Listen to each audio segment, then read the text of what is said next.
One of the biggest decisions you'll make in the self-build journey is what you're going to build out of.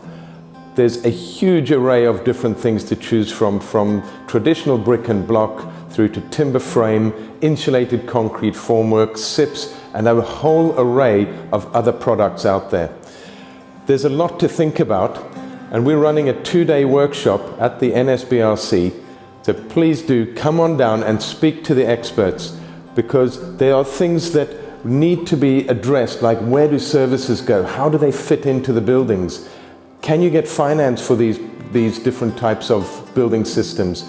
And all sorts of different implications. How much time does it actually take on site? Who has to put the different elements together?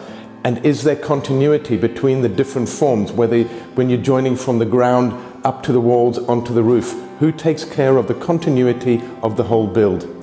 Come and talk to the experts. It's a 2-day workshop.